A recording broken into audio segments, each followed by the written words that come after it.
Again, we will start with the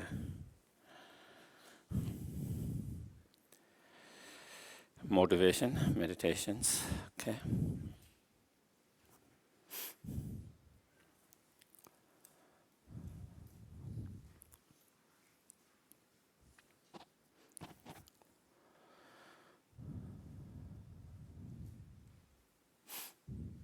Make yourself relax. Let go of any tension, stiffness in your body and mind.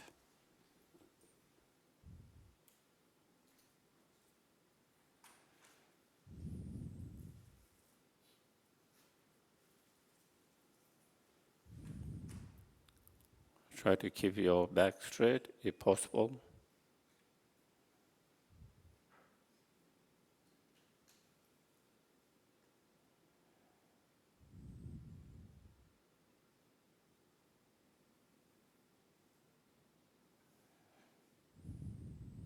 Be mindful and aware of your body on the cushion, chair, and the surrounding.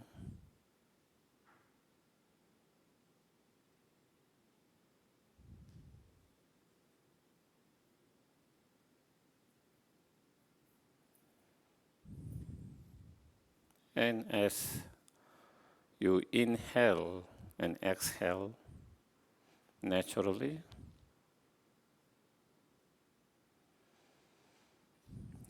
keep your attentions observing the breath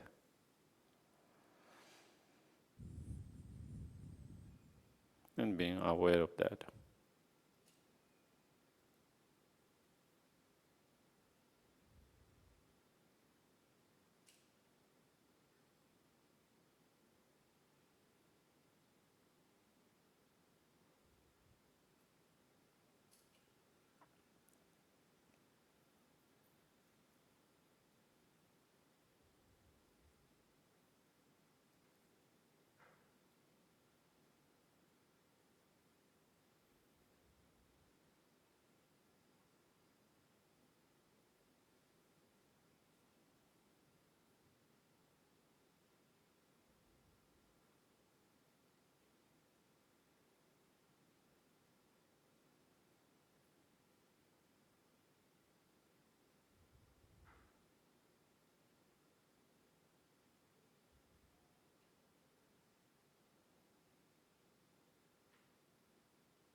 Once your mind has settled down, then we can reflect, contemplate that as far as we can remember that we have been following and serving our self-centeredness,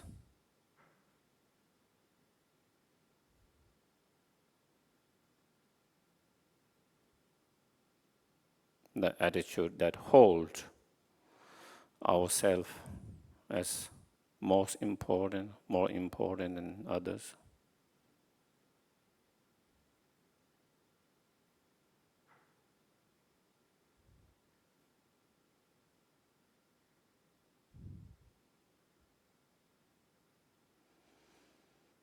in the process of trying to serve that self-centeredness,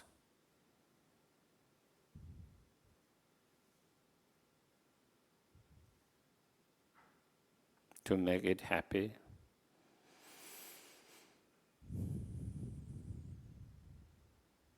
Many times we have hurt others, harm others.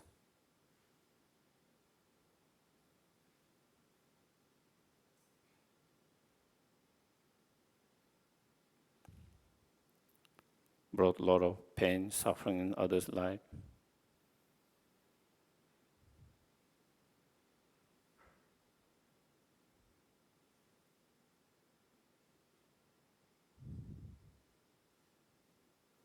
And still, we haven't been able to satisfy that selfish attitude, that self-centeredness.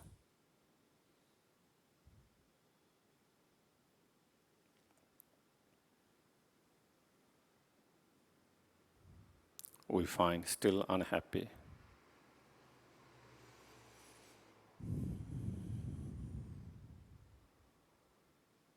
Still dissatisfied, unfulfilled.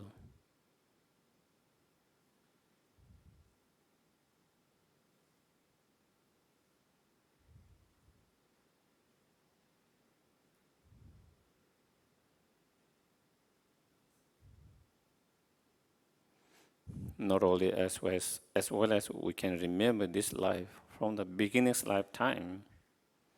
That's what we have been doing.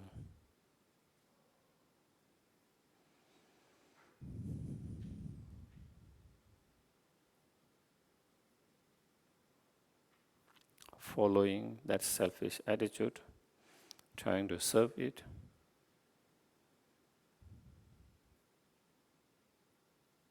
Still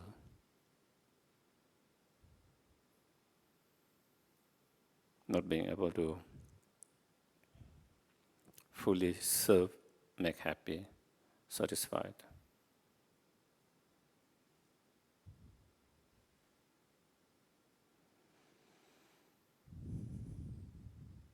Still in samsara.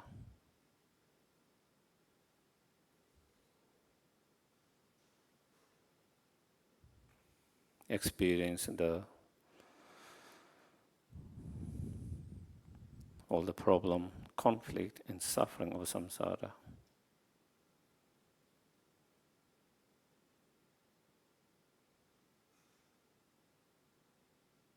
It hasn't led to any better situations, if not worse.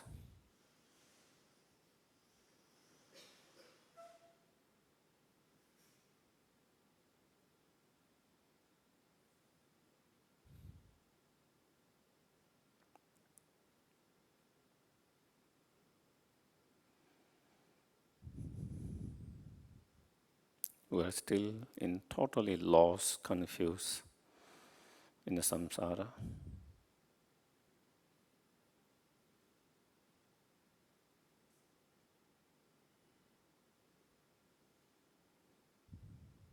On the other hand, those bodhisattvas and Buddhas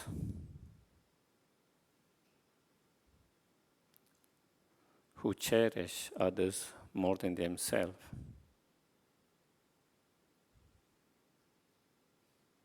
who holds others more important than themselves,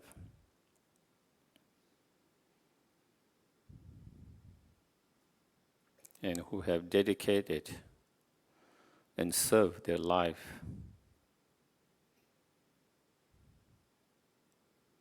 for the well-being of other sentient beings.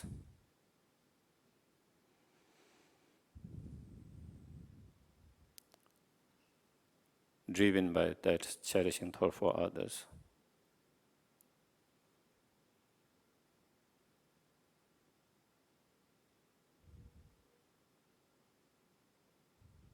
They have found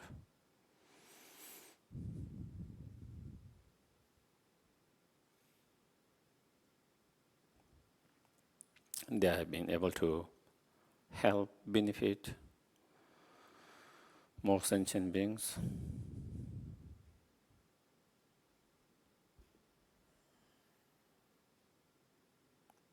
They have been able to help to bring more joy, happiness in other sentient beings' life.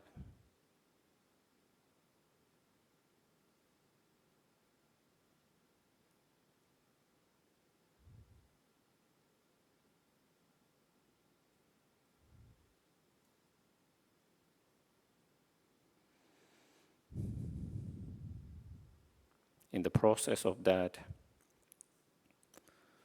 they themselves have been able to find more meaning in their life, more purpose, more fulfillment,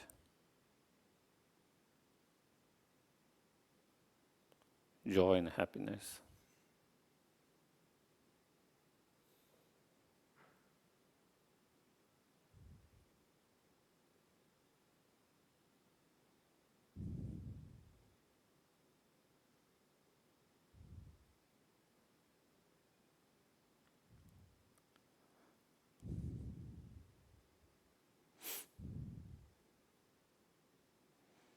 Some bodhisattvas, they have found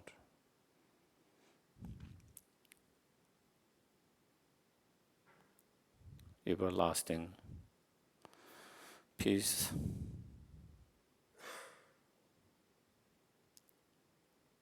joy.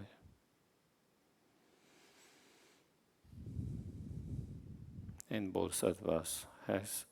the Buddhas have been able to achieve the ultimate happiness, the most perfect and complete state that fulfill, accomplish happiness of others and oneself.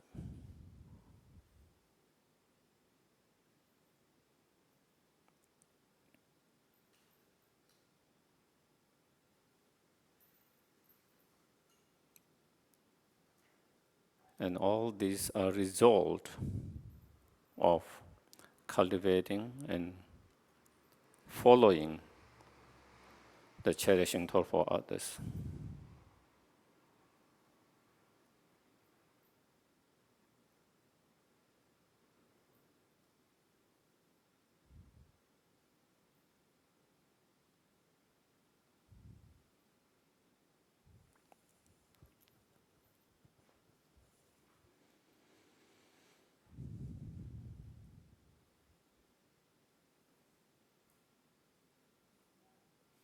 Now, having understood the shortcoming of the selfish attitude,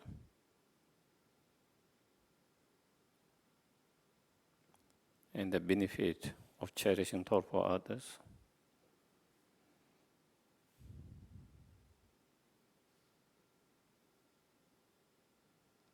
I will try all my best as much as I can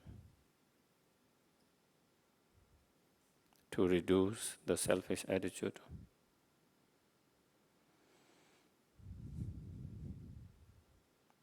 to eliminate the selfish attitude,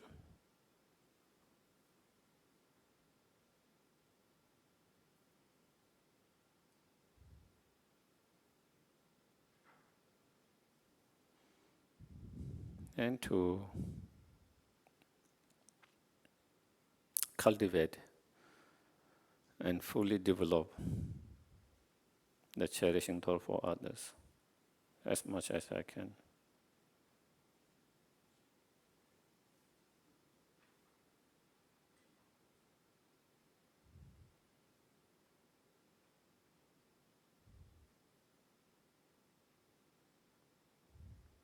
With that, I will try all my best not to hurt, harm, bring pain, suffering to others, intentionally and knowingly.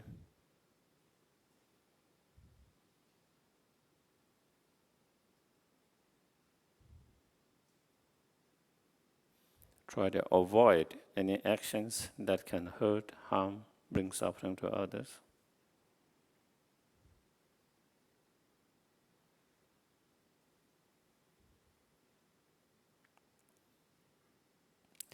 And not only that, I will try all my best to engage in the actions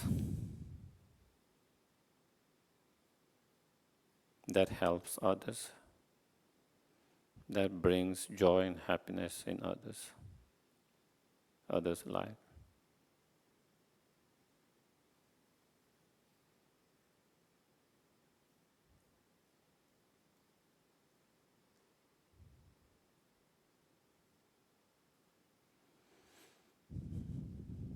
Not only that, I will try to help them to overcome all the suffering and all the obscurations completely, permanently,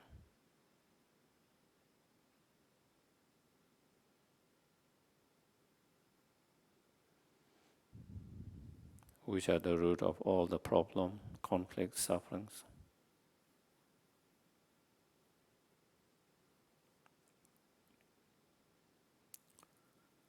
And I will try to help them to achieve not only temporary happiness, the everlasting ultimate happiness.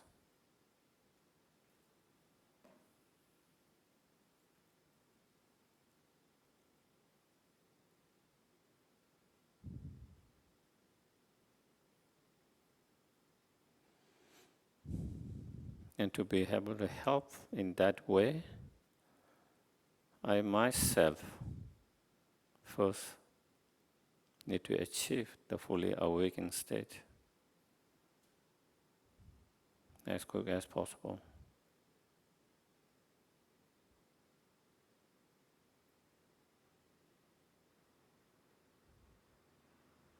Therefore, I must achieve fully enlightened and awakened state. I'm going to achieve, and I'm going to put all the effort to achieve that.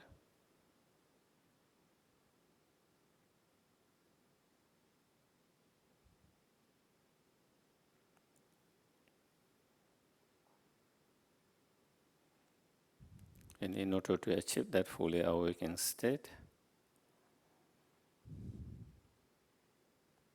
I must develop all the bodhisattva practices, spiritual realizations, especially highest level of the awakening mind of bodhicitta and wisdom realizing emptiness.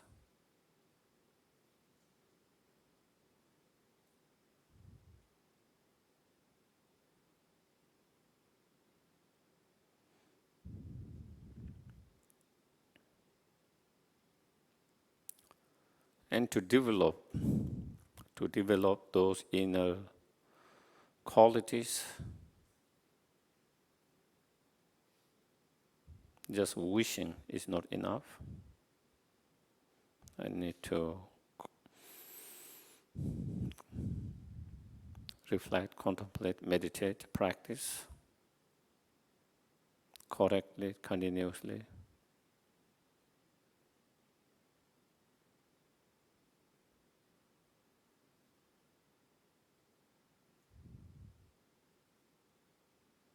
And for that, I need to continue to listen,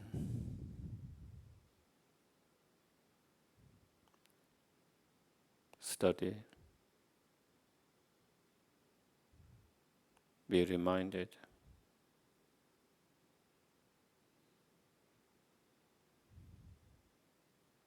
Therefore, I'm going to listen. Not only listen,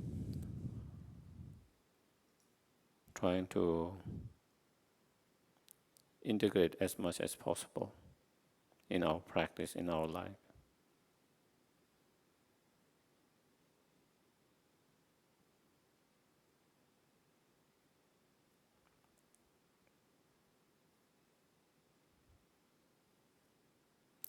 To do that, we need all the blessings of the Gurus, Buddhas, Bodhisattvas, all the holy beings.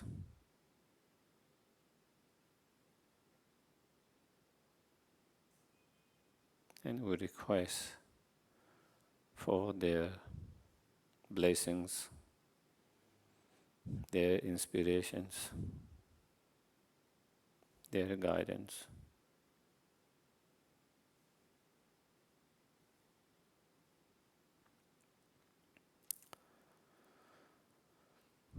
Taya tao mone mone ma monaye soha. Taya tao mone mone ma monaye soha. Taya tao mone mone ma monaye soha.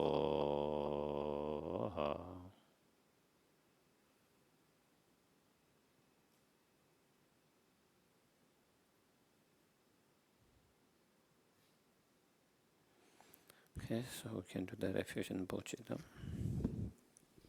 Please turn to page 98 of the Red Prayer Book. Refuge and bodhicitta, we will recite this 3 times.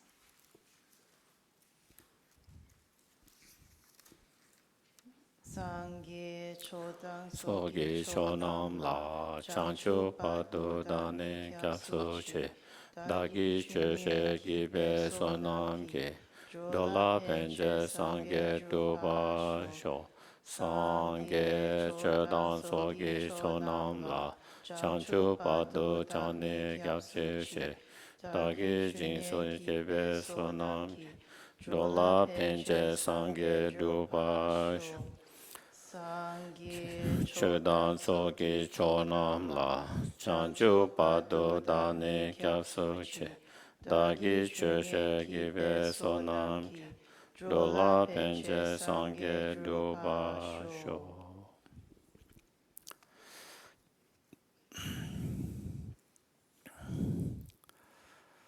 So today is the second session of the cultivating the awakening mind of the bodhicitta. In the first sessions, we discussed a little bit about, how powerful this bodhicitta mind is, in transforming our ordinary activities into a spiritual, into the cause to enlightenment. We also, talk about many of the benefit of bodhicitta and how the bodhicitta mind is the very heart of the bodhisattva practice. And we also talk about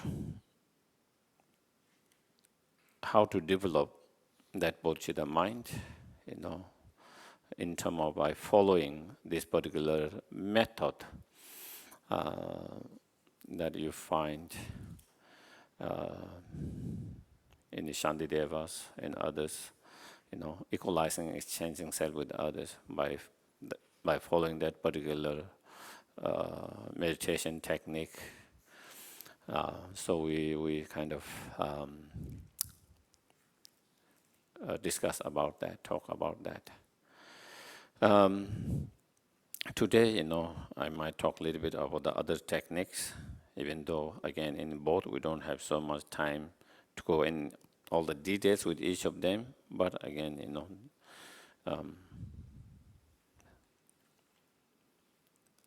the other technique that I discussed before,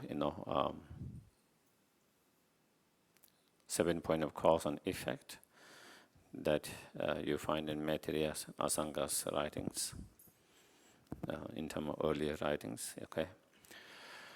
And then you find, in all the Lambrims,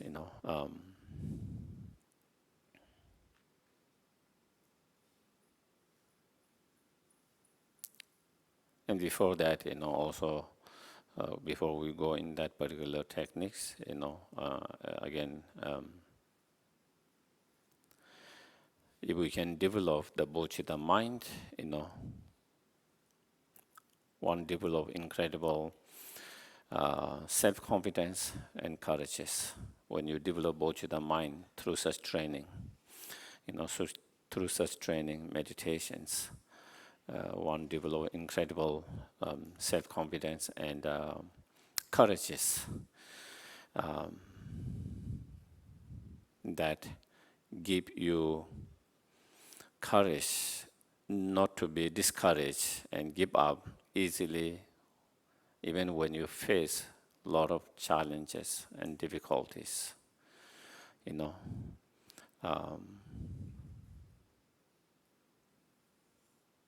So that when you have that when one is able to develop this awakening mind, bodhicitta mind, with such training, then one develop,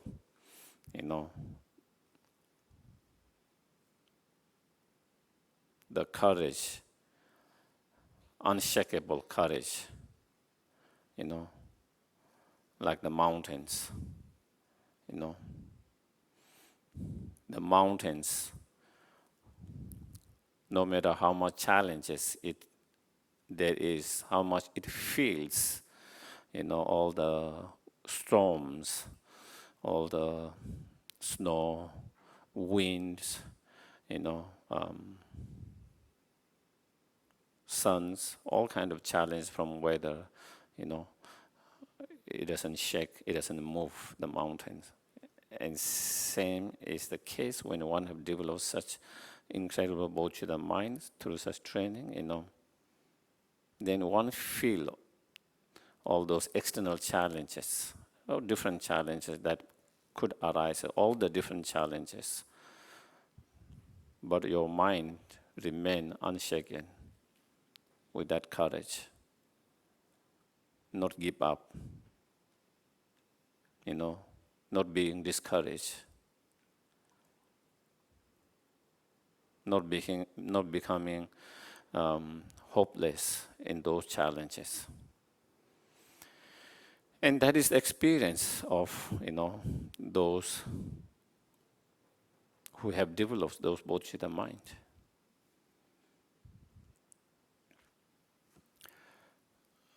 His Holiness Dalai Lama was often asked during many of those meetings, especially when he has meeting with those lot of activities, young activities, who are helping in different fields, those who are in different fields towards those who have different challenging. Some people helping with, in a remote area where there's a lot of challenges, a lot of difficulties in difficult places, countries. And when they have meetings, with His Holiness on those, one of the questions very often they ask is that, because for them, after being in that kind of environment, situations, sometimes they become very hopeless. They try so much to bring changes, positive changes, but they find very difficult. They find very difficult, so much challenges. So then they become discouraged. Some of them become discouraged. Some of them become burned out after some time. Some of them lose hope, So that is what they experience. And they often ask that question to Dalai Lama. How does he manage? Because he has experienced similar challenges throughout his life. So much challenges, external challenges, we're talking external challenges. But still he's so hopeful, positive, never give up.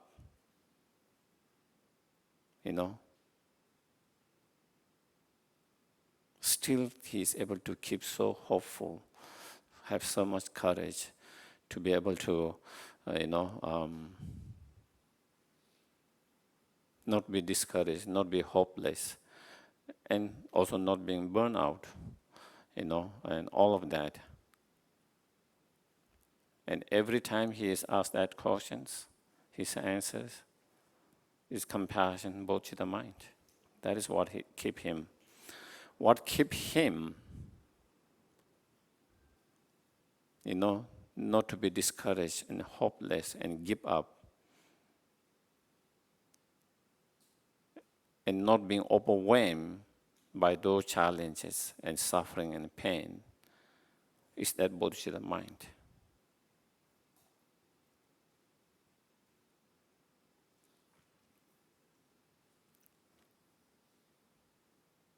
And I find same, with our guru teachers, late Kyabdi Lama Sopa Rinpoche, because his bodhicitta mind, even though there are so many challenges in such a big organizations, to run one organization, one center is not easy. Those who have worked, center or any non-profit organization, even just one. And then managing more than 160 different those. There's always something happening, always challenges.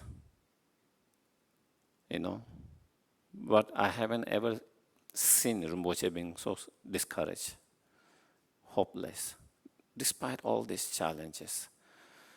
Never seen giving up.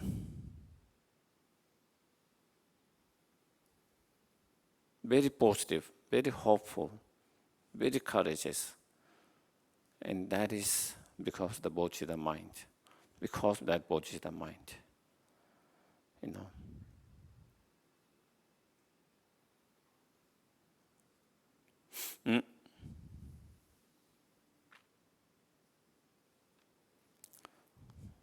One time I remember, in the board meetings, a lot of members were kind of a little bit discouraged with the material project, a lot of obstacles, not being able to take off for even after so many years, And in the meetings, there was that kind of being a little discouraged, and then in the last day of the meetings, Rinpoche comes, and then, Rinpoche outlook is so different, and so positive. And he said, to accomplish this project is you need merit. You need to create merit, enough merit. And he said, to accomplish Arhat, how much merit you need. To accomplish Buddhahood, how much merit you need. The merit that you need for that is nothing compared to those merit that we need. And we feel it's possible to achieve Arhat and Buddhahood, and we work for that. The amount of merit that you need compared to this one, to the merit you need to achieve enlightenment, even Arhat, the merit that is required here is nothing. And so therefore is nothing impossible. It's nothing difficult from that perspective. He put in a different perspective. Once Rinpoche, that, then again we started to feel more hopeful, thinking that is possible, where you feel before, maybe it's impossible, And that is, I think that is the attitude of the bodhisattvas, because when you have attitude of someone who has bodhicitta mind, because when you have bodhicitta mind with such training, you are prepared to remain samsara as long as it's required, even for eons and eons, even for one sentient beings, as it is in Lama Chopa. And so when you trained to develop such incredible attitude, this problem are nothing, very small, not the big things. And that is how they have incredible,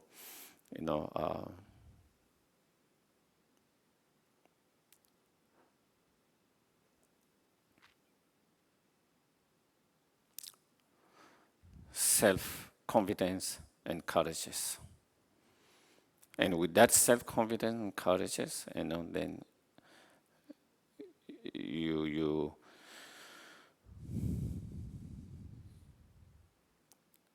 are always positive, hopeful, and never give up, never be discouraged. And that is what attitude that we all like to have. That is the attitude we would like to develop, and such can be developed through having actualized the bodhicitta mind. Bodhicitta mind can bring that. And also in terms of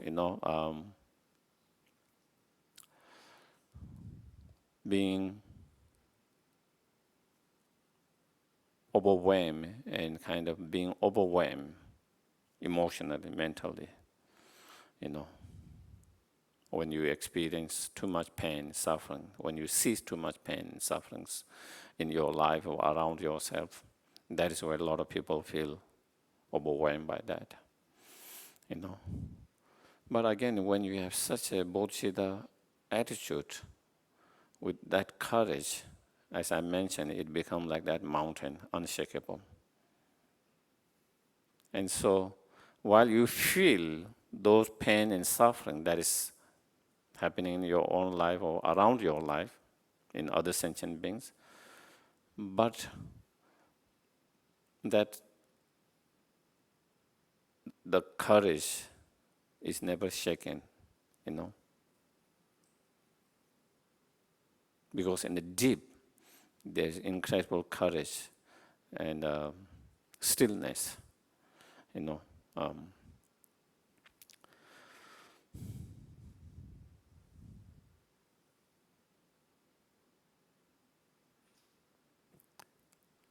that kind of, sometimes we might, as Shantideva raised that questions and answer in the Guided Bosa way of life, he said, we are dealing with our own problems, suffering so much. So then meditating on the suffering of others all the time, wouldn't that be too overwhelming? Wouldn't that be too, increasing the suffering and overwhelm yourself with sufferings? And then, as Shantideva explained, that wouldn't be, And that is where I was saying, Normally, we become overwhelmed when we don't train in like the bodhicittas, because normally, ordinarily, we try to escape from the pain, sufferings. We try to avoid, we try to escape from that. And so, when you are something from you are trying to escape, something from you are trying to avoid, when it arises, when you face with that, it becomes difficult, painful, challenging. But the bodhisattvas, when they are training, in bodhicitta and in their training, they are not, they train that, they don't try to run away from the pain and suffering. If I have to endure any hardship, pain and suffering in order to be help and benefit to sentient beings, I'm more than willing to do that. I'm more than happy to do that. That is their training. That is how they train in bodhicitta. Also in Tonglen practice, that is what you try to do through the Tonglen practice. That is what you train.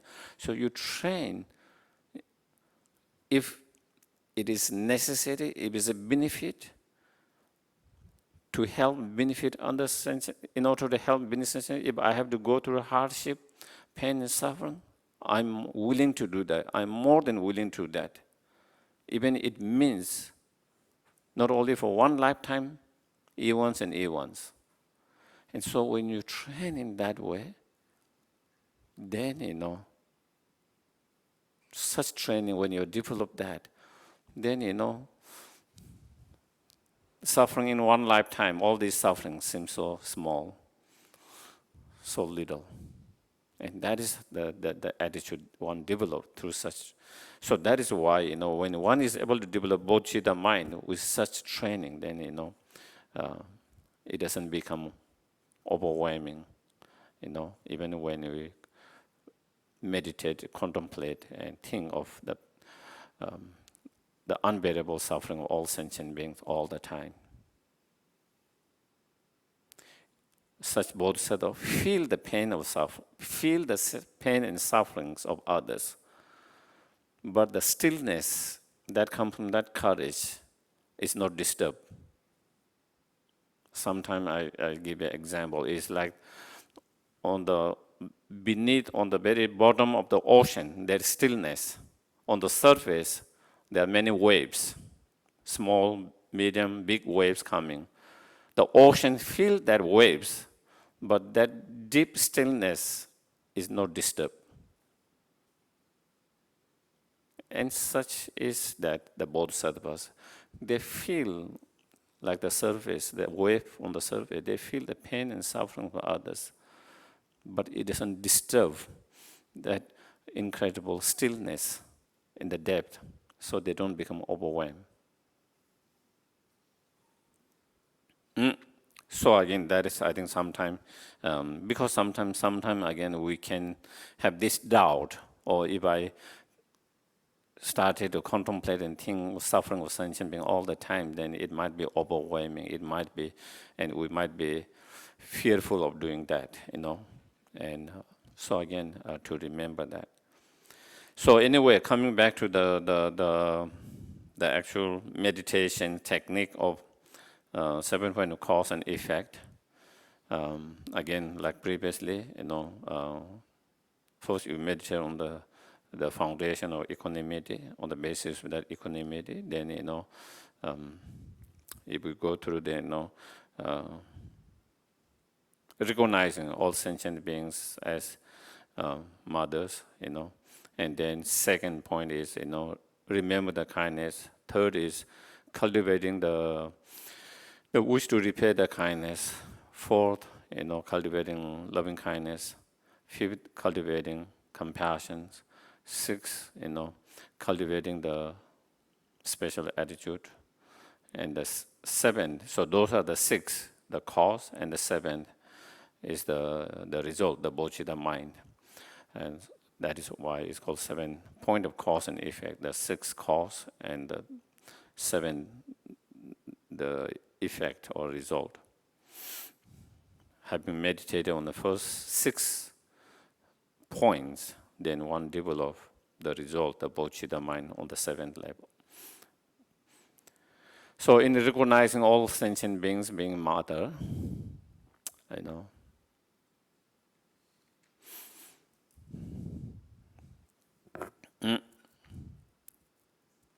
since our mind has no beginning, and therefore each time we take rebirth,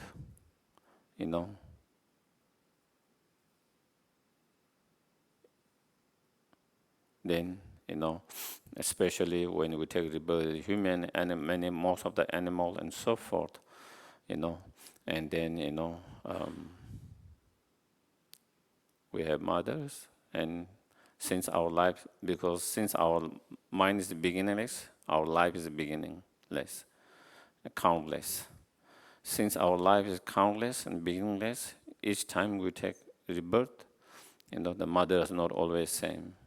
And so therefore you cannot say this person has never been my mother during all this countless, beginningless time.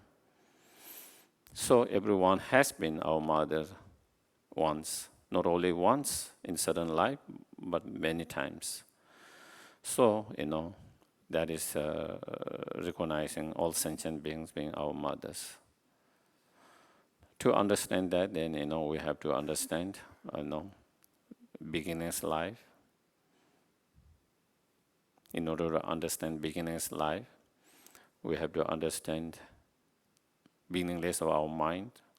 In order to understand beginningless of our mind, we have to understand the nature of the mind.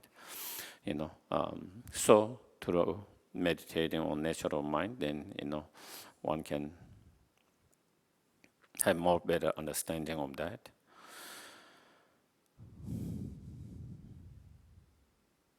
Then, of course, also also there are many beings, not only the lamas, or but there are even ordinary beings. There are so many who remember their past. So, there is past life, and not only many of them remember their past lives. Also you see children's, born with incredible talent without being taught. Where did that come from? And if you see you can see, 2 years, 3 years children's who are expert in some of the fields that even adults who have studies, learned 40, 50 years, doesn't have that skills, talents. If they are not carrying some imprint from the past, how were they able to develop that? So therefore, it comes through the past that they are carrying some imprint from the past. So because of that. Even in a child, within the same parents, even though they have the same parent, even though they grow up in the same environment, but again, sometimes you see two children, totally different personalities. Where did that come from? They should have similar, if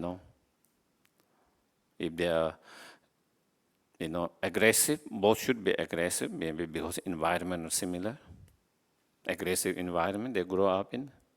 Or if they grow up in peaceful environments, with the training, their parents, training, everything environment, they should both be very peaceful.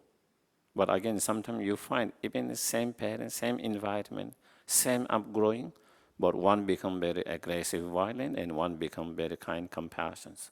How did that end up? It's not only about the external conditions. External condition-wise, they have same external conditions. Same DNA from the same genes from the parent, same environment, same educations, but still they turn us different. So because of their past imprint. From thinking and contemplating, meditating from all different point of view, if there's past life, then where did that come from? That come from past. And where did that come? Then there is beginningless. Sometimes when we hear beginningless time, it's a little bit difficult to digest. Okay? Because we are so used to something tangible. We feel like we need to, if there is a beginningless, it becomes untouchable, unreachable. We feel like there need to be some beginning. Each of different life have beginning, but if you go further, then it is beginningless. And beginningless make more sense with the reason, logic. If you say that this is a beginning, where did that come from? If you say it begin from here, where did that mind come from? It must have cause. If that beginning come without cause, then it can be cause. Even my mind can be without causeless. So therefore, beginnings make more sense with the if we use rational reason and logics. Even though in terms of feeling, sometimes we feel like it must have some beginning because we feel more comfortable with that. But so, if our life there is no beginning, then everyone has been our mothers, not only mothers, one time, many times as a human being, many times as a bird, many times as a dog, many times as different animals, and so forth. So that is recognizing all sentient beings having been our mother.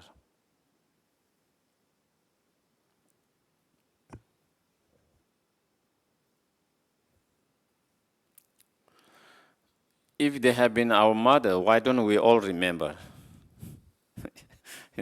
Sometimes we think, sometimes thought can arise. Why don't we all remember? Just because we don't remember, it doesn't mean it didn't happen.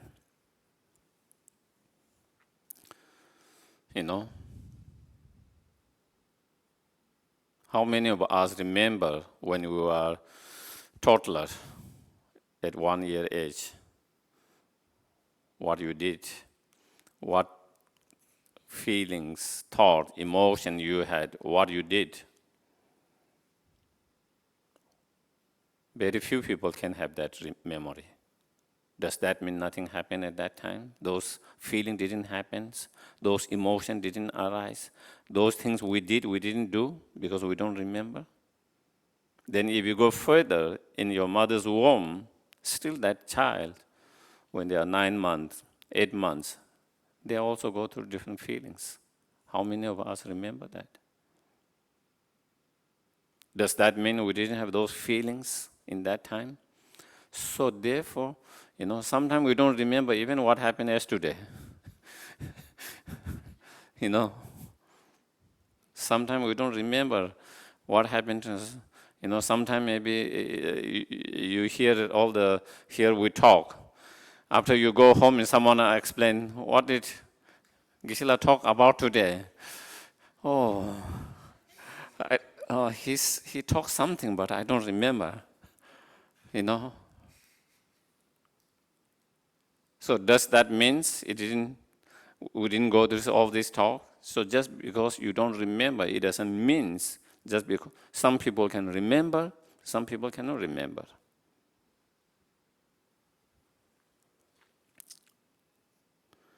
And especially it seems, those who remembers. Of course, those who have trained their mind, and they have very sharp mind, and through trainings, their minds have ability to remember more. That is through meditations, And then one of the things that, that they have, one time His Holiness Dalai Lama, appointed a committee to do some research on some of the very Indian children who remember their past life. And not only remember, they remember so clearly. And His Holiness even met with that one girl, and even there was picture of that. Because His Holiness Dalai Lama was very, interested. And so, they did that. And in that, their research, there are certain common things they found among those children who remember very clearly. Yeah, some of them quite interesting, but maybe time will be too much. So, but one of the common things they found was among those who remember clearly, especially those children, they died young, and most of them have tragic death, not natural. And also there is a university in Virginia has one sections, who have studies about the children who remembers, and they are doing from secular, they are not a religious, from science. And again, also in their finding, in their research, also similar findings. Among those who remember so clearly in that way, one of the common things they found was they died young, and most of them more tragic. And if you think about it, it makes sense to me, Because normally when you are young, your memory is better. Your memory is more sharp, more stronger. As you get older, your memory is not sharp. You don't remember as clearly as you are able to remember when you were young. That's a natural process, unless someone has trained their mind and to be able to, through meditation and practice, able to keep their mind very sharp and that. Otherwise, normally, in ordinary people, your memory decline as you age. And so then when you decline as you age, when you are natural that way, then in next life, also your memory is more poor, And also, if we look at our life, and many people, when there is some kind of tragedy or something bad things happen, it's like shock. And we remember that very clearly. Even in our life,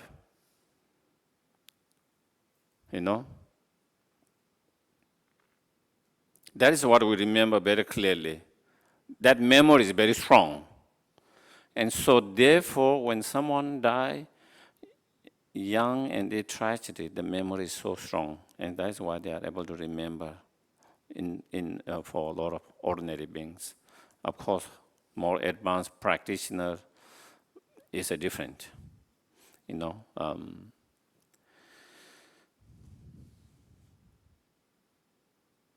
So I was talking about the first, recognizing all sentient beings as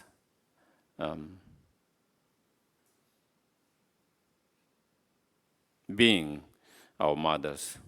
I think we in Asia, we have less struggle of maybe understanding that. But I think in some, they struggle that. First point. And then second is recollecting and remember the kindness for the mothers.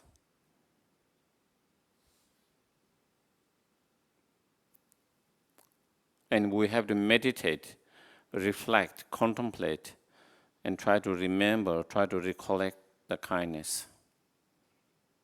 Even though there is a kindness, sometimes if we don't purposefully, intentionally, with the effort, we don't try to contemplate, reflect, we forget them. We forget all the kindness. What we remember, sometimes they have yelled at us one time. Sometimes they were too busy taking care of something. They didn't have time to feed you and you were starving. One time, probably you remember that. Okay? They feed you every day for weeks, months, years. We don't remember that. All years, one day they didn't feed when we were starving. They got busy and they forgot. Probably that memory is still there. They have been very kind, encouraging, always talking nice, soft. Then there are days when they are exhausted. There are days when things were tough, and they lose their mind in the moment. Maybe they shouted. Again, all the things they did, we don't remember. But one shout, probably we have not forgotten that.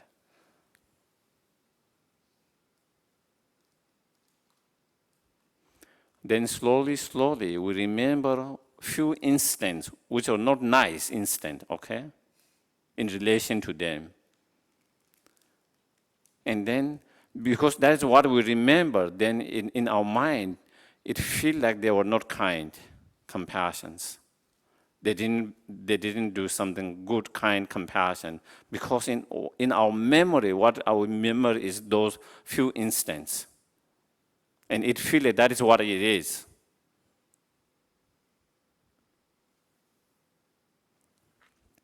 I have a friend and student in United States.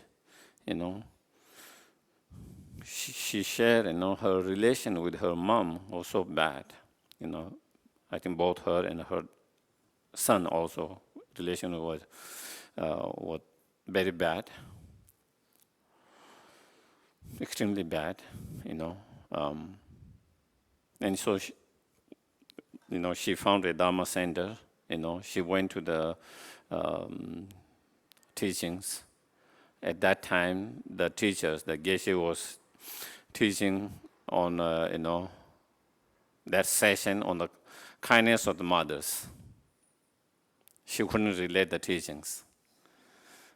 She found very hard to relate that teachings because in her mind, that wasn't her experience. Her experience, her mother wasn't kind. Her mother wasn't kind. So she couldn't relate the teaching. She has very difficult. But somehow the teachings kind of sometimes attracted her, so she continued to come, went to the teachings. And then one day, she asked the teachers, you spoke about the kindness of the mothers a lot, but I don't have that experience. That is not my experience. So the Geshe told her, to maybe write down one kindness each day, if you remember. She said she couldn't come with one kind act because her mind has been totally blocked. Totally blocked. She couldn't think of one kind act her mother has done for her. Imagine.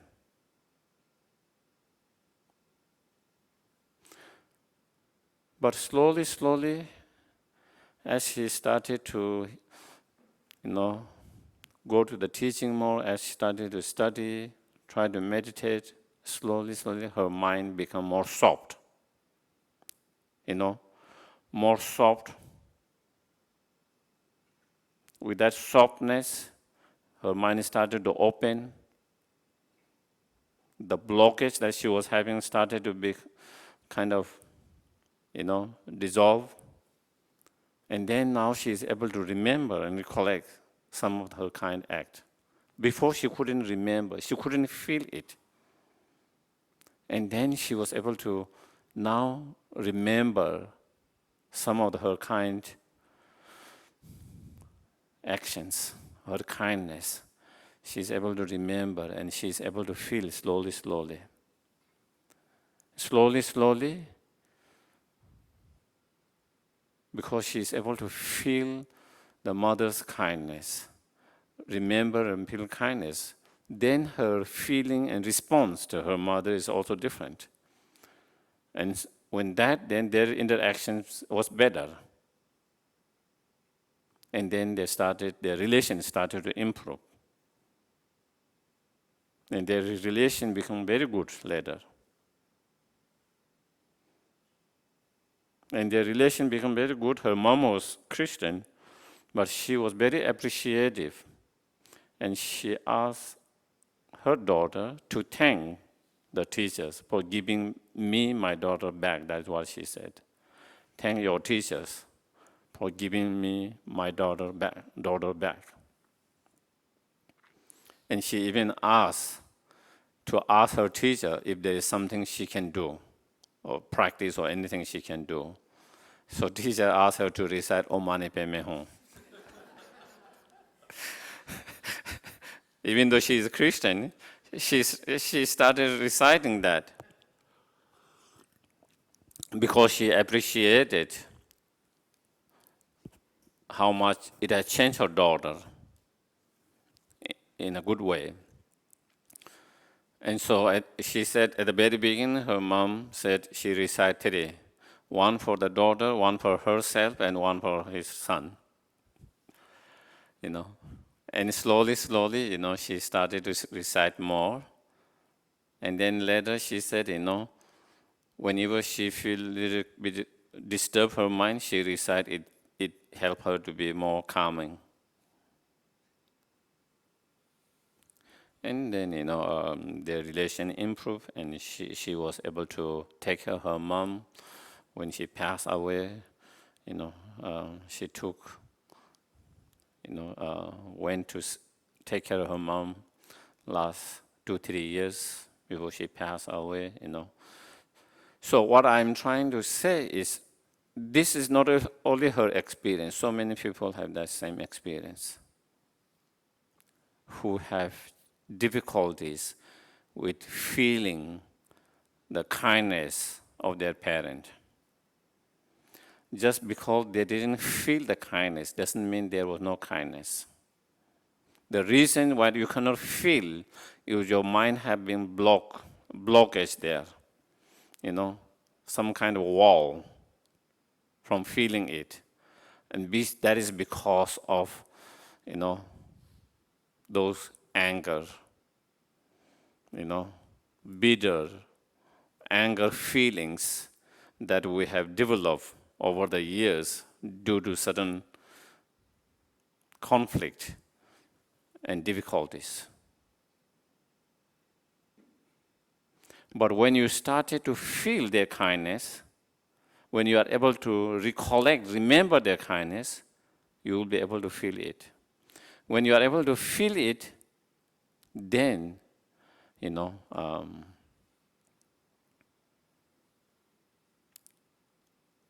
the way you feel about them is very different, and that always helps also in relationship.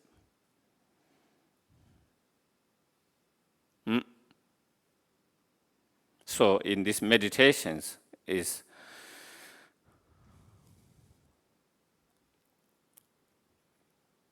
trying to remember,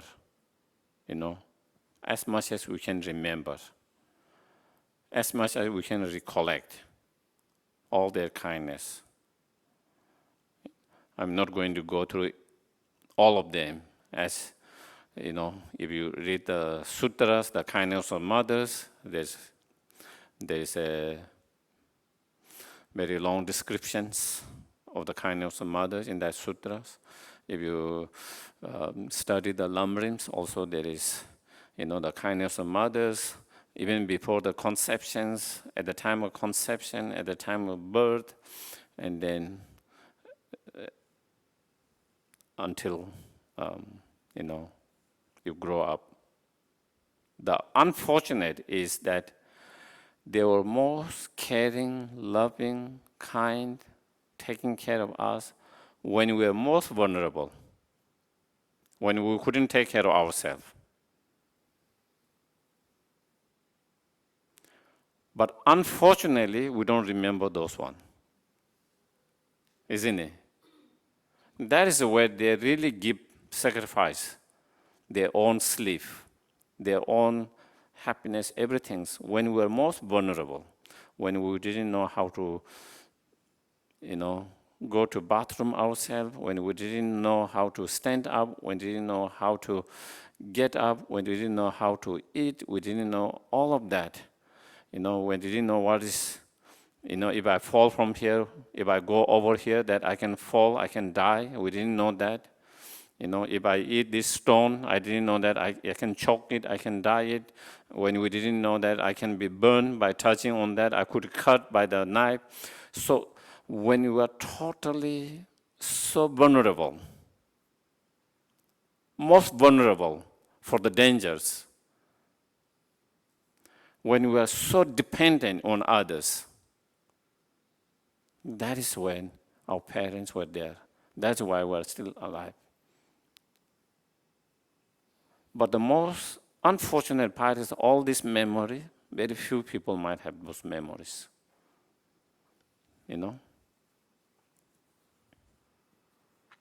So even we cannot remember and clearly all of that, but at least, we can imagine, by observing, seeing how other parents are taking care of those young child when they are newly born until they are on their own, able to stand on themselves. And you see that not only human beings, even the animals are like that. the parents, especially the mothers. They dedicate, even giving up their own life sometime, until the child is independent, where they can take care of themselves.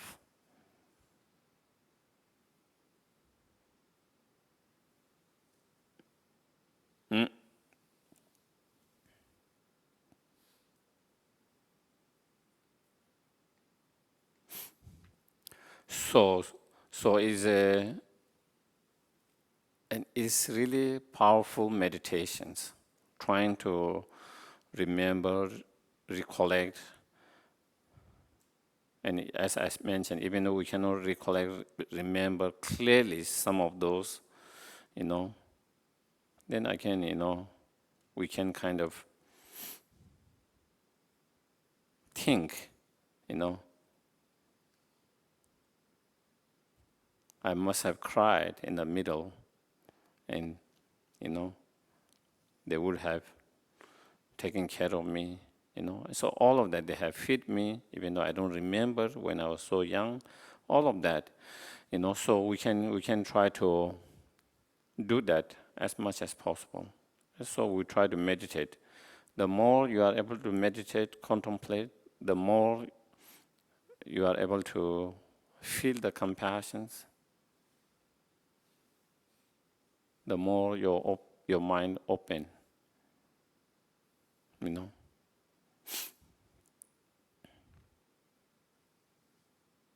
the more you feel gratitude, kindness, their compassions, their dedications towards to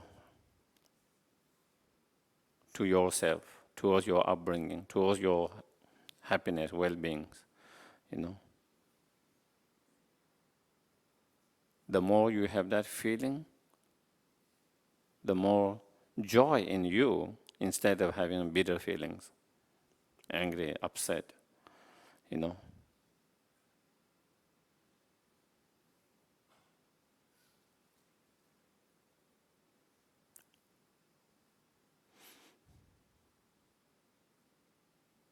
Mm.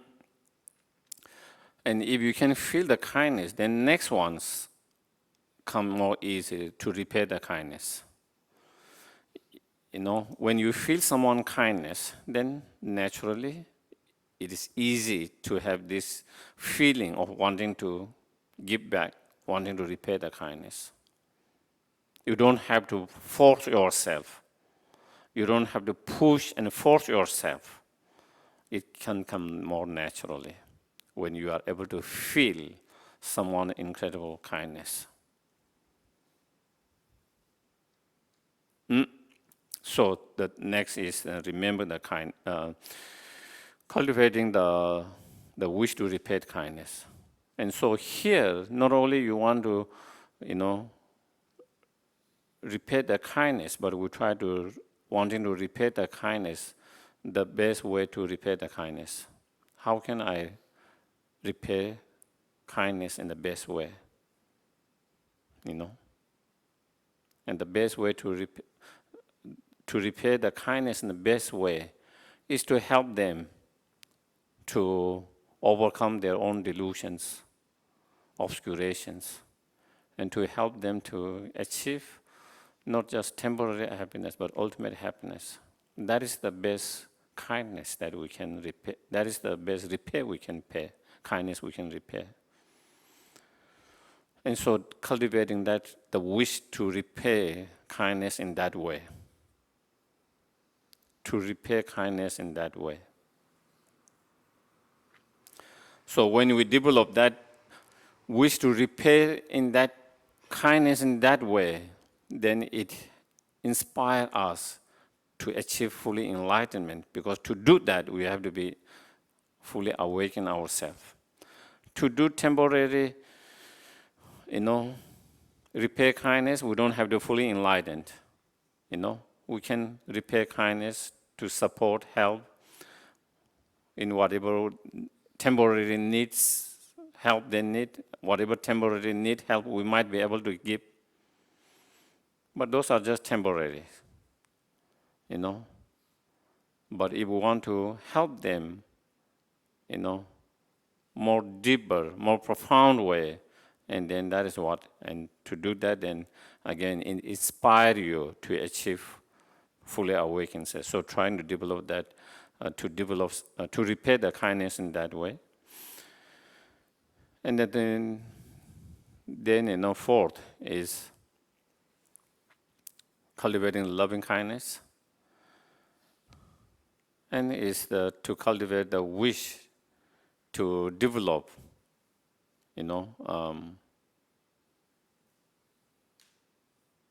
the wish to lead them to happiness and cause of happiness. And that is the loving kindness,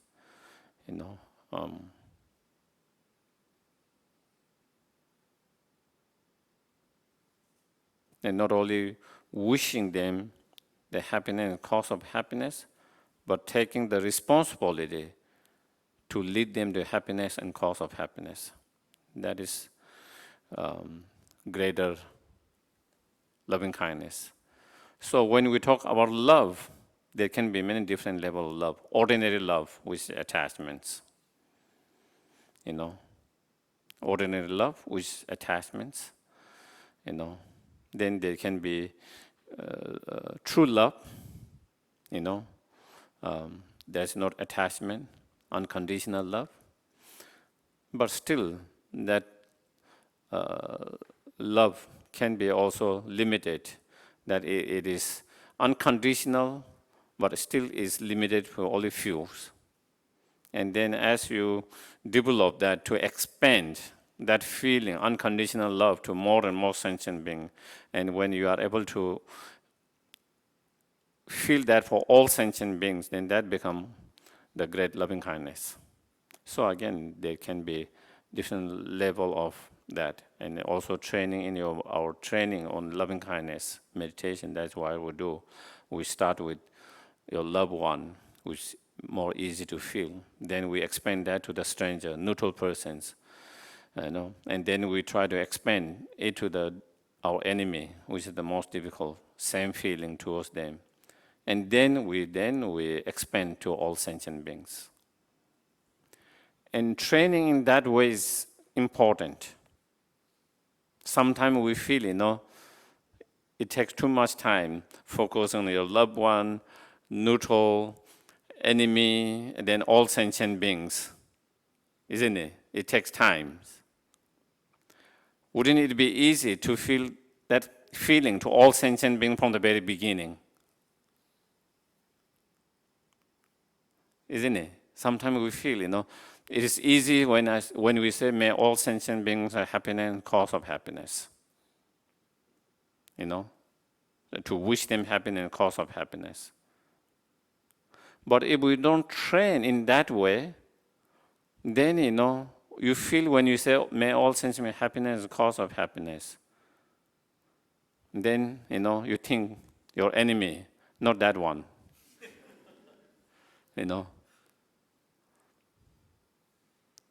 Not that one. I wish him sufferings. I wish him all the bad things. I wish him, all the obstacles. He deserved that. He need to be, punished. He deserved that for his bad behavior, bad actions. So, and then, what about that one? Or not that one also? Not that one also. So, there are so many beings that you exclude. So, even though at the very beginning we say, may all sentient beings, and we try to feel all sentient beings, but it's not inclusive. It becomes, word itself is all sentient beings, but is exclusive, not inclusive of all sentient beings. So that is why we might feel that I'm able to feel compassion on all sentient beings, but not. As you go individually, then you realize how you are unable to feel for that person, how you struggle to feel for that person. And therefore, that is why training in that one by one is so important in loving kindness, compassion. When we do those trainings properly, that's how we start with the easy one, our loved one, and then a little bit more difficult, neutral persons, and then to the enemy, and then all sentient beings. When you go through these three categories, and once you are able to feel loving kindness, compassion, those three categories, then when you extend to all sentient, it's easy because all sentient beings fall in one of those three categories. It falls in one of those three categories. Either one of them is close to you, loved ones, or they are neutral to, or someone you dislike, enemies. Those all fall into those categories. And so therefore, to have better result of such practice, meditations, is why the importance of going that step by step. Even though sometimes we would like to jump quickly, because step by step seems taking a lot of time, require more time, more effort. If we have to do that loving kindness, compassion for our enemy, it will take a lot of time, a lot of thinking, a lot of analysis. And even with all of that, we still can find it very difficult to feel it. But if we don't do that, when you say, may all sentient beings with happiness and cause happiness, may all sentient beings be free from suffering, it seems so easy. Feel like it's easy. But if you go more deeply, more profound, then you are unable to feel for all sentient beings. And so that is to be able to feel really to all sentient beings, those steps of the meditation is important. That is why it is there. That is why how the training comes that way. So, and then compassions is similar like loving kindness, but again, wishing all sentient beings to be free from suffering and cause of suffering, not only wishing, but taking the responsibility in your mind to free them from suffering and cause of sufferings. So again, even in compassion, there can be many different levels, Emotional compassions, that it doesn't come from training. Even the animal can have that emotional compassion. The mothers or the parents' compassion for their child. Okay? Biologically, emotional compassion there. It's not something they develop through training, meditations. Even human beings, even before we learn about meditation, even we learn about practice meditations, sometimes when you see suffering, another sentient beings, whether it's human beings, whether it's animals, you feel compassion. That is more, again, emotional compassion. That is not based on that training that you come. That we all have some level of that compassion. That is the seed, the basis from where we develop higher level compassion. Is like the seed, but still that is the not true compassion that we are trying to develop. A true compassion is sense of making a firm commitment to free the sufferings, other suffering, and from the suffering cause of sufferings, based on understanding, wisdom, training, and but that compassion gives us the seed, and then you try to go beyond that, and to develop that compassions, unconditional compassions, through that, making that, having that firm commitments, taking that responsibility. Even that compassion at the very beginning, it can be again limited. It can be only to certain sentient beings, not all sentient beings, even though it is unconditional, true compassions. And then as we expand the object of your compassion, the object of your compassion is immeasurable,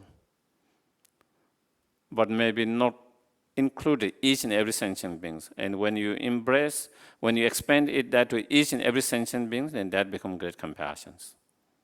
So again, even with compassions, they can be. So in terms of immeasurable compassion, great compassion, what is the difference between that two? What is the difference between immeasurable loving kindness and great loving kindness?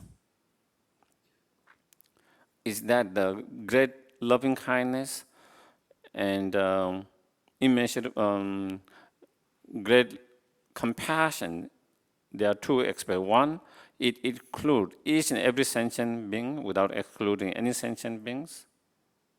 Secondly, it is based on firm commitments, firm commitments. Taking the responsibility to lead them to happiness, cause of happiness, to free them from suffering, cause of suffering.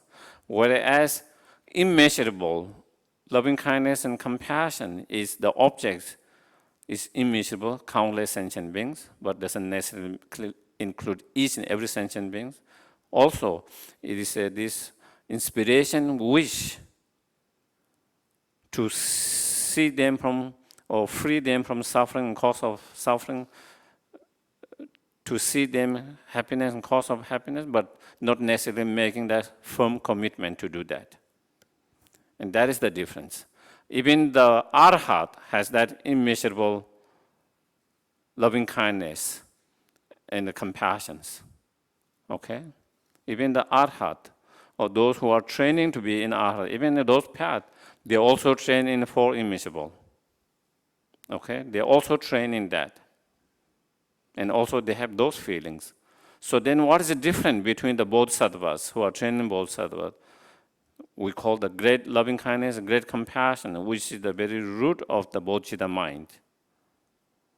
That is making the firm commitments or taking the responsibility, not only wishing them happiness and cause of happiness, not only wishing them to be free from suffering and cause of, but I myself will lead them to happiness and cause of happiness. I myself will lead them to happiness and cause of happiness. So making that firm commitments or taking responsibility. And so I think it sometimes is a little bit technical, but also is important to understand those differences. Sometimes it might feel a little bit too technical, but also it is important to differentiate those subtle differences. If we don't understand subtle differences, sometimes people feel that they have developed great compassion when they have not developed great compassions, because they cannot differentiate those subtleties,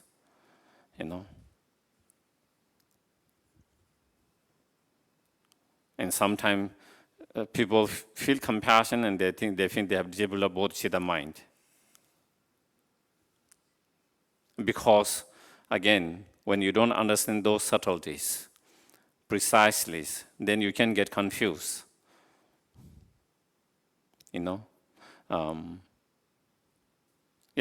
Sometimes I meet students, people, asking, when I see anyone who is in sufferings, and I feel very, pain and compassion, does that mean I am bodhisattvas, So, but if you know precise and those subtlety, then you should know, it will be easy for you to know whether you are bodhisattva or not, But if you don't know those subtlety, then you might feel those, those different level of compassion, different level of loving kindness, different between the great compassion and bodhicittas, all of that. And I also hear similar, questions about emptiness, again, based on some understanding, but not precise, detailed understanding, and then they think maybe they develop the wisdom realizing emptiness, or they have realization of emptiness, So that kind of thing can happen. So that's why studying, learning help. Studying and learning so that we have more, to be able to differentiate those subtleties, those differences, and to be able to have more precisions of those different state of mind. Even though there is similarity, but there are a lot of differences as well. And because also sometimes teacher might use very loosely, without differentiating them. In general, sometimes teacher can use that way too, and so that can be also. So we talk about loving kindness, compassions, okay, the fourth and fifth, and compassion meditation also same,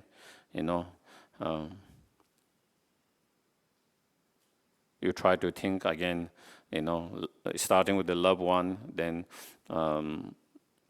neutral person, the enemy, and then expand to all sentient beings.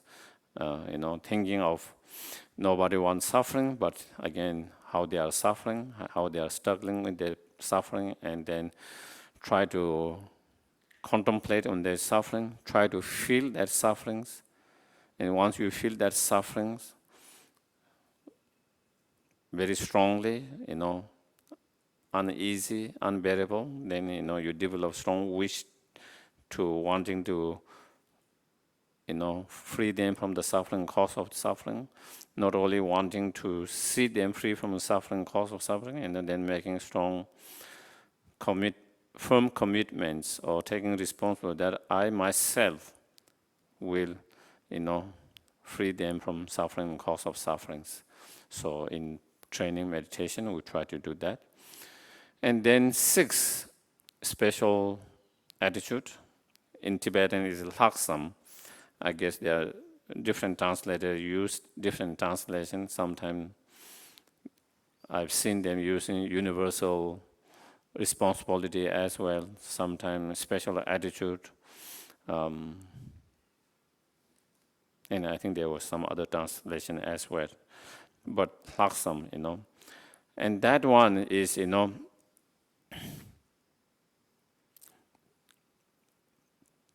not only cultivating the wish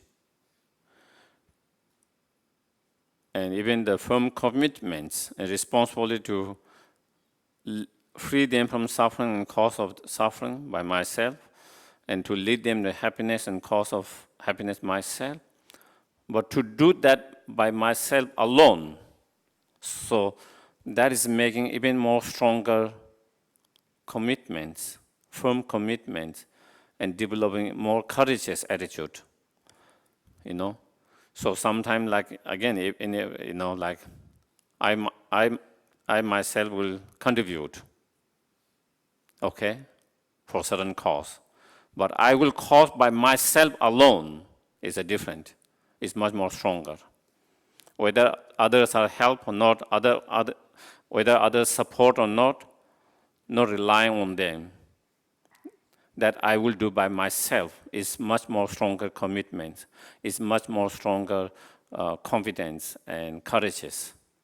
The others I'm going to do, okay, I'm going to do, but then I will be great if others help, and if other doesn't help, then I'm not sure whether I will be able to do by myself, alone, Sometimes we feel that. And so special attitudes is cultivating even more stronger, firm commitments and stronger courages. No matter, whether others help or not to do that, but I myself will do by myself alone, So that is the special. So you develop that, through meditation strong,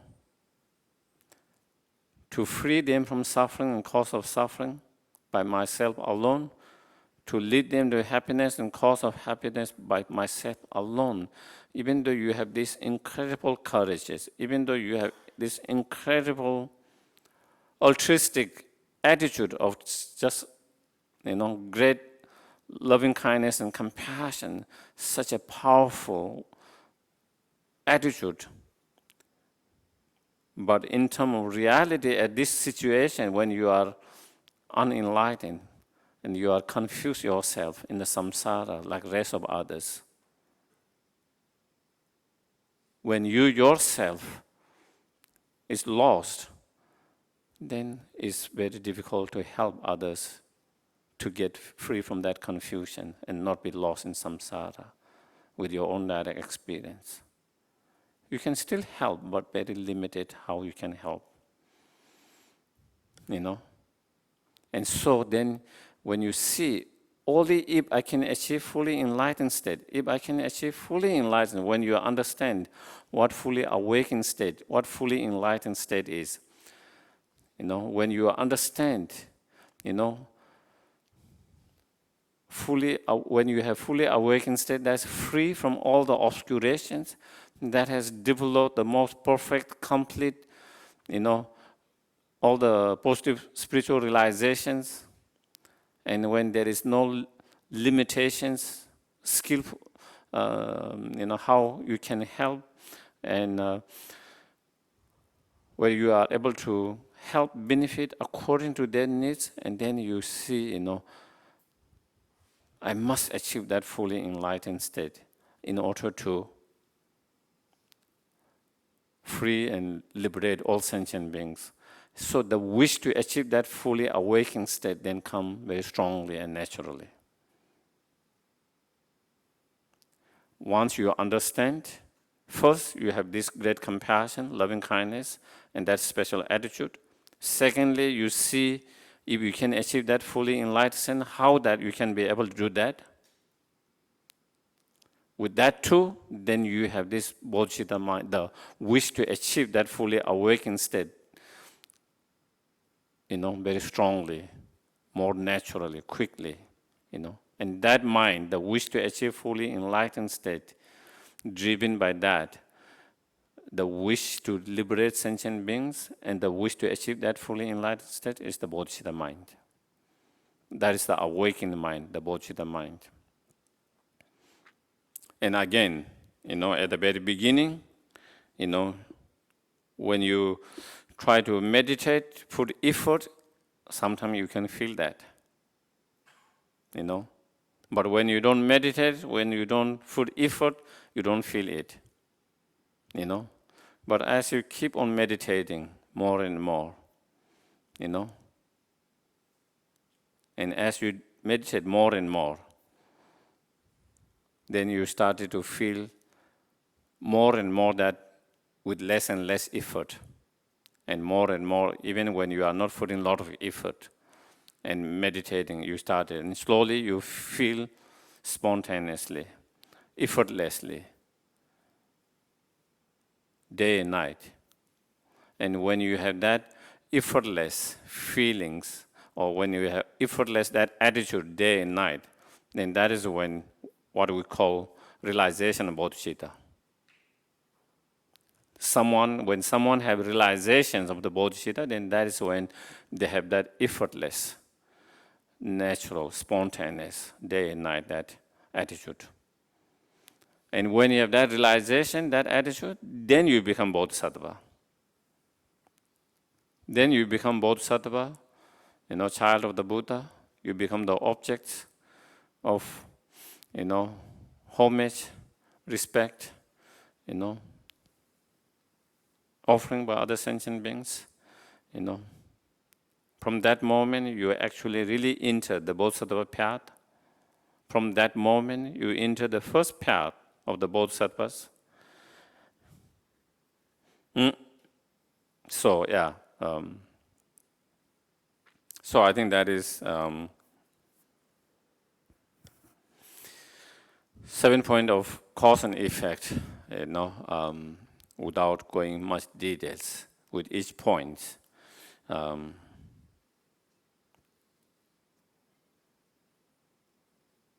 Yeah, for those who are interested in more details, then again, I think there is Discovering Buddhism that's going. I think they will cover more details in all of these subjects, and study the lamrims, But of course, not only reading yourself, but to have in a class, have the opportunity to do that, then that will be wonderful. So then I will open for some questions. Yes, please.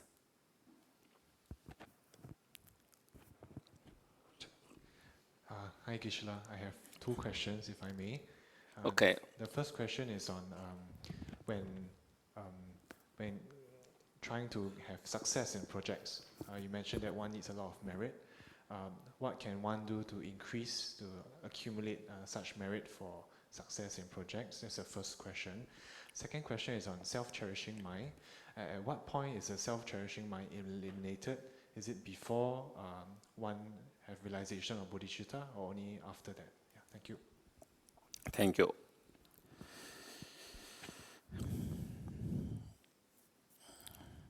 To create merit for the success of any projects,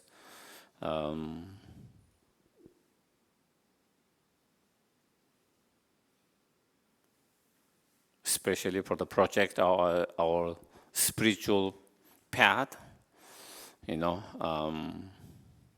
of course there are many different practice to create merit.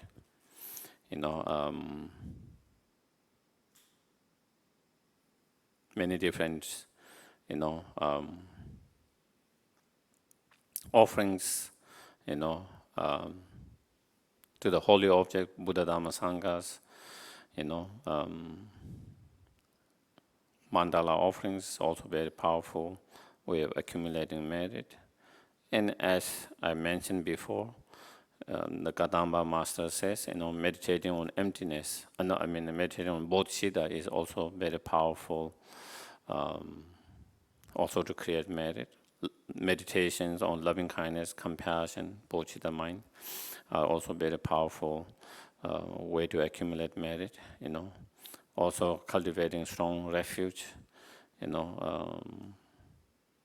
Those are also powerful way to create merit. And paying homage to holy objects, prostrations, homage, offerings, contributing towards creating holy objects, or creating oneself, or contributing towards that, so forth. Those are. So there are many different ways of creating the merit. So those are some of the way to create merit. And in second questions, when does one overcome selfish attitude? That one I myself have little doubt, and I have had a lot of discussion with many others, Geshe's friends, and still that hasn't satisfied my many of them said, when you do bodhicitta, then you are free from selfish attitude. Okay.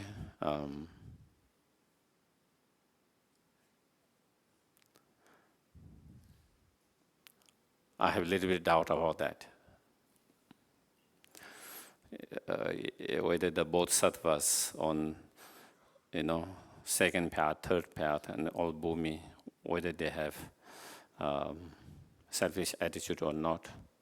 And also in Madhyamika, Chandrakirtis, when you achieve the 8 bhumi, you overcome what is called as stain of the worm, stain of the worm, and what that means in some is the stain of the selfish attitude, And so then, what is that stain of the selfish attitude? Is that the selfish attitude itself or not?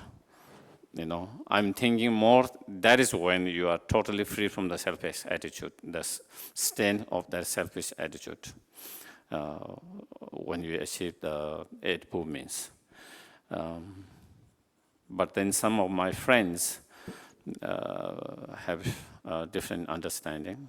And my arguments, if you need to be free from the selfish attitude, the moment you have bodhicitta mind, because there are those contradictories, then my arguments, when you have realization and emptiness, ignorance is not totally gone. Even when you have direct realization and emptiness, still there is subtle level of ignorance. Until the, last moment of the path of meditations, At the path of seeing, then you overcome the gross level of the what we call kundak, fabricated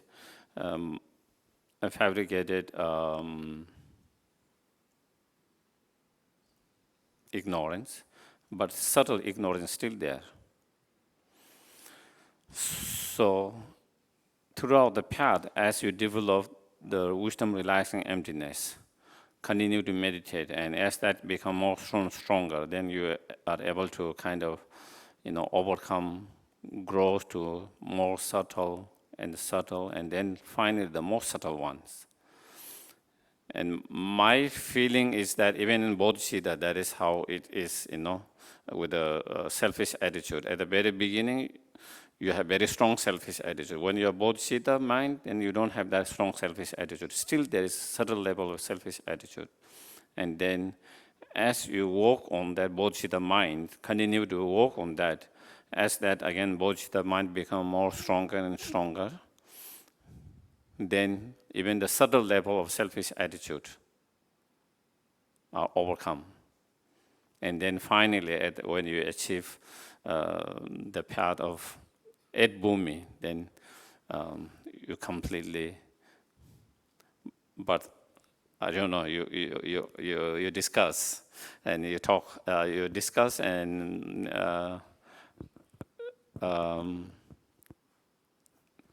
so there is no so clarity in the text. That is why, so specifically where there is no clarity, where it says when you achieve that, the selfish attitude completely abandoned or rid of. As I mentioned in Madhyamika, when you achieve 8 bhumi, then the stains of the worm will be overcome, and so then what is that stain of the worm? So there might be slightly different understanding of that. And so anyway, that is all I can say.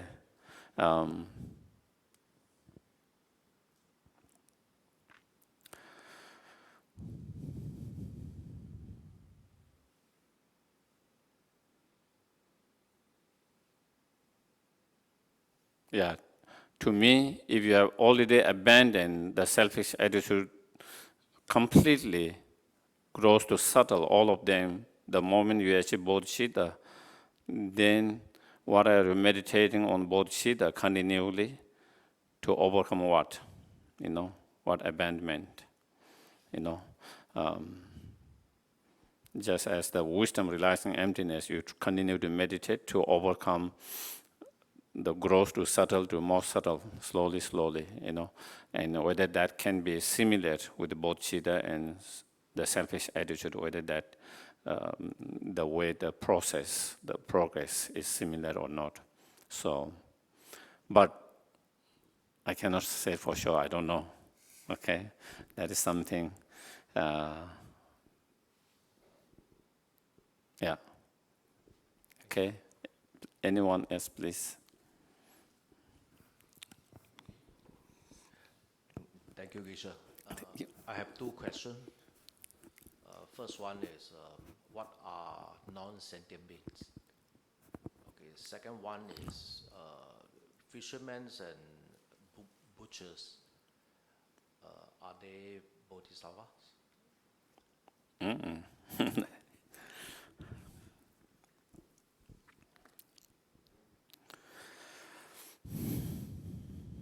Sentient beings, in one way, is easy to differentiate what are sentient beings, non-sentient beings. Another way is difficult. One way is easy if whichever has consciousness or the mind, that is sentient beings. Not enlightened, but who has consciousness, mind, that is sentient beings. But which doesn't have consciousness mind is unsentient beings. Okay? The problem is, does this one has consciousness or mind? That becomes more difficult. When we talk about certain kind of livings in the oceans, does that have consciousness or not? The way they behave sometimes look like they have consciousness, but do they really have consciousness or not? Certain other beings, whether in the ocean or different places or different, whether they have the consciousness or not. So that becomes a little bit more complicating, path to be able to differentiate which one has that consciousness and which does not have consciousness. Just because they behave in certain way for their survival, it doesn't mean they have consciousness. The plants, they have their survival way of doing. So when the sun comes here, some plant, they can turn this way in order to survive, so they can get the sun. If they remain that way, they wouldn't get sun, they will die. Also because of survival, they have different mechanisms to survive themselves. And as though almost like they have consciousness, but it doesn't mean they have consciousness. It's more mechanisms in them to keep themselves alive and survive. So again, that could be the plant, and also in the oceans there are certain plants like that. But also there are other sentient beings, and so that will be, again, there is no clear descriptions of each of those different beings, and to identify this particular specific being or living being in the ocean or on the earth, this and this is sentient, this is not. The general descriptions is whether if it has consciousness, then it's unenlightened, which are conscious sentient beings. Which doesn't have consciousness, then is unsentient beings.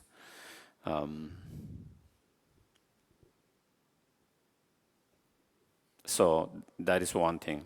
The second questions, if someone is really killing sentient beings as a fisherman or as a butcher, then it will be hard to be a bodhisattva. It will be very hard to say they are bodhisattvas. Of course, there could be some which to us it seems like they are doing that, but they might not doing that.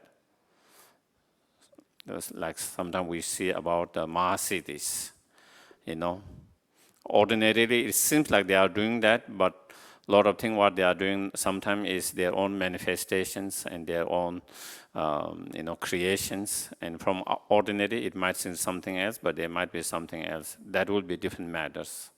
But other than that, if someone is actually taking others' life as a sentient beings, and to say that will be bodhisattva will be kind of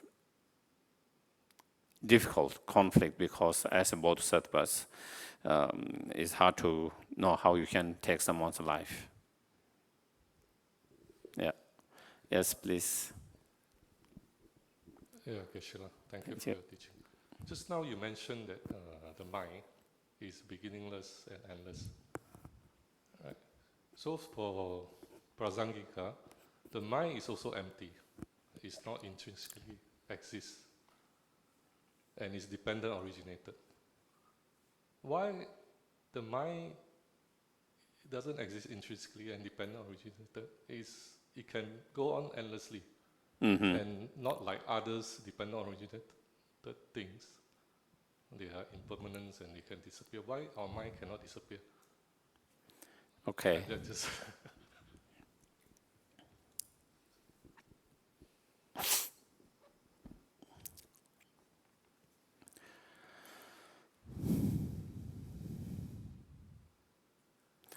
We have to understand the nature of the mind is not same as the nature of physical matter. There's a difference between the nature of the mind and nature of physical matters.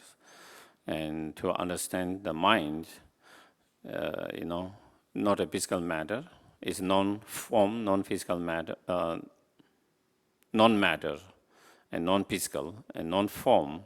So one that we have to first understand, differentiate those two things. Whereas the physical matters, can come to end after some time and might not continue in that,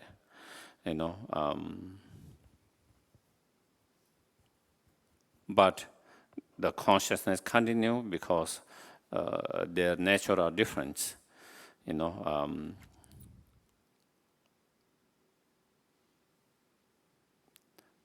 the physical matter is different nature that can constrained by different physical matters. If I have this physical matter, it take that place. It doesn't allow the other physical matter to be there. Mind does not have that limitations. So again, there is many different difference in the nature of mind.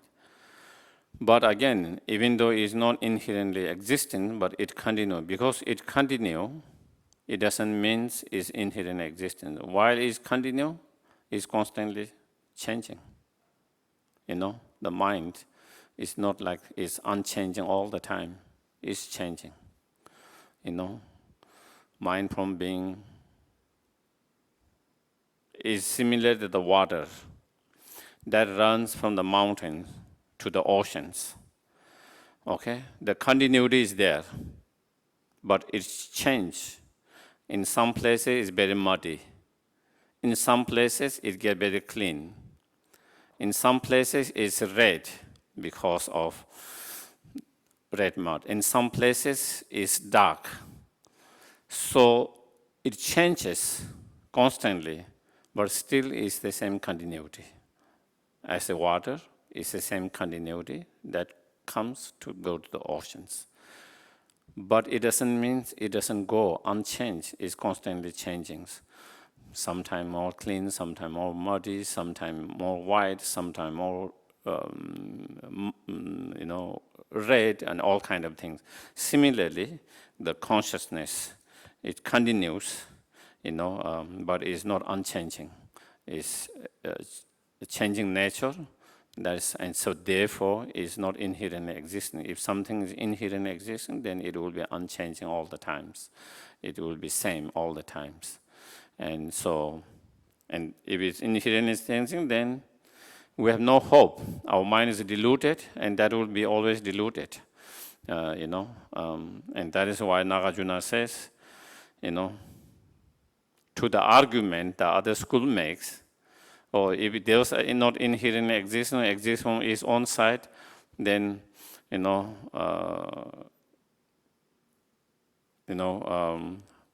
four noble truths are not possible, liberation not possible, and all of that. Nagarjuna meant the same argument to them. It's the other way around.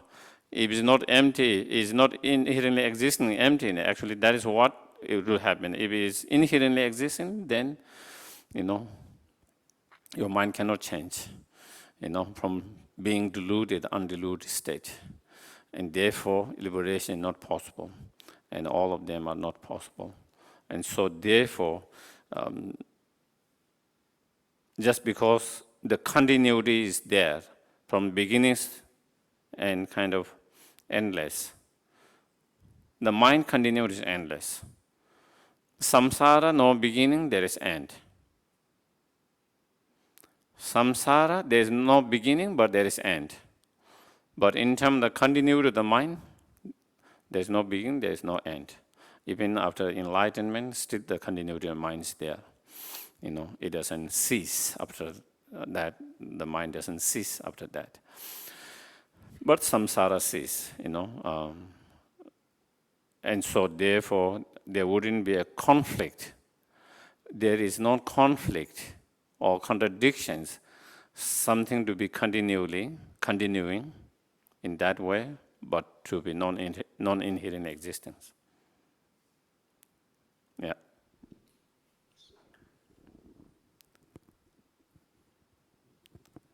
Anyone has any questions, or we are ready? Here, one last question maybe here, and then we can do the dedications. Okay, it's regarding the four immeasurable. The fourth one is on the equanimity. Mm-hmm. Okay, my question is, we are supposed to have the highest devotion to our guru. So when we have this highest devotion, so how do we have equanimity there? Mm-hmm.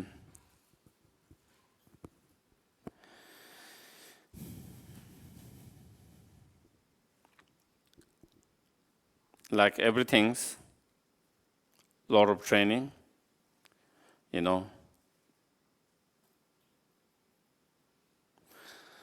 At the very beginning, we start with something that is easy.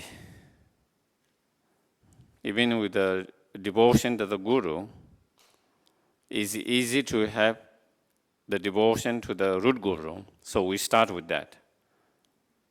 Then we expand same to all other Gurus. That is how it should be, not get stuck there. Just like compassion, loving kindness, you start with the easy one. Your loved one is easy. Then you expand that to neutral, and then enemy, and then all sentient beings.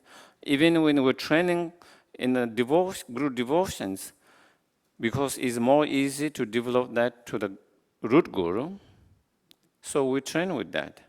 But slowly, then we learn to expand that same devotion to all other Gurus. And then slowly to all sentient beings as well. That is also training in the Guru Tantra, At the very beginning, whether you visualize your daddy or you visualize daddy in front, then we train to see all sentient beings in a daddy. That is when we transform the whole environment in the mandala, then all sentient beings in the mandala see as a daddy. So again, that is the whole, to be able to, we start with something and then we expand at all sentient beings. And so therefore, eventually you have that equal, But we start with something which is more easier, And yeah, I think that will be the way. And I think the problem is sometimes we get stuck to the first point and not being able to move from that, whole. And that is where we feel so strongly about our root Guru, but we cannot feel to other Gurus, other teachers. Forget about other people. The idea is to feel with your Guru, then other Gurus, then all other teachers, even your non-teachers, and then to all sentient beings, to have this, what we call the pure appearance, pure appearance, to be able to see that pure appearance in everyone's, because everyone has the Buddha nature, the potentials, and everyone has the Buddha nature. And so, on the basis of that, then to be able to develop also, devotion to them too. Some of the masters, I don't remember which Katamba masters, circumambulate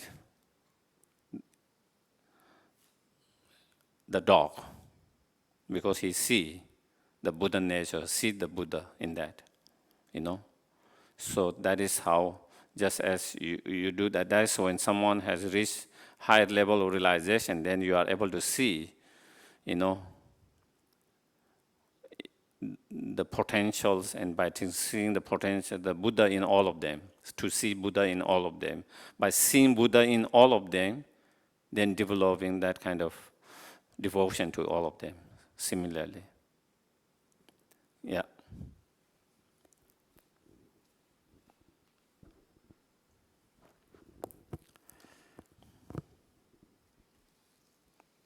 Okay, please turn to page 246, Master Shantideva's Bodhicharya Vatara.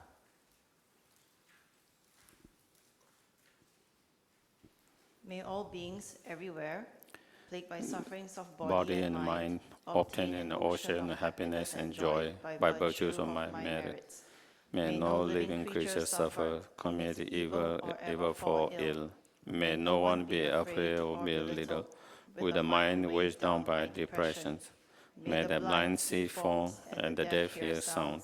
May those whose bodies are worn with toil be restored on finding repose.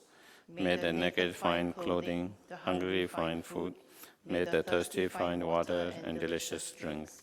May the poor find wealth, those with sorrow find joy. May the forlorn find hope, constant happiness, prosperity. May those that attain a bountiful harvest. May all medicine be effective and wholesome prayer bear fruit. May all who are sick and ill quickly be free from their ailment. Whatever disease there are in the world, may they never occur again. May the frightened cease to be afraid, and those bound be free. May the powerless find power, and may people think of benefiting each other. For as long as space remains, for as long as sentient beings remain, until then may I too remain to dispel the miseries of the world. Please refer to the insert. Long life prayers for His Holiness the Dalai Lama. Incomparably kind and supreme Tenzin Gyatso, the wish-granting, wish-fulfilling jewels, source of every single benefit and happiness in this world. May you have the long life and all holy wishes be spontaneously fulfilled. Swift return prayers for Kyabje Lama Zopa Rinpoche. Peerless Teaching an assembly of children of victorious ones, Savaka and Pratyeka Buddhas, victorious Losang Father and Son, alone a lineage master, all the objects of refuge in infinite lands. Please bestow the virtues and goodness to accomplish in this prayer here and now, holding and spreading the Muni's precious and complete teaching. Through the explanation and practice, you owe the immoral patience that's never discouraged. Incomparable Venerable Guru, to you I make this request. Having single-pointedly for the sake of victorious one teaching, the sole gateway to all benefit and happiness emerge. And for mother living beings, you certainly devour to peace what a great loss. Nevertheless, through the undeceiving truth of blessings of the oceans of three jewels and the great waves of bodhicitta of children of victorious one, may the sun swiftly beam in glory for fortunate disciples.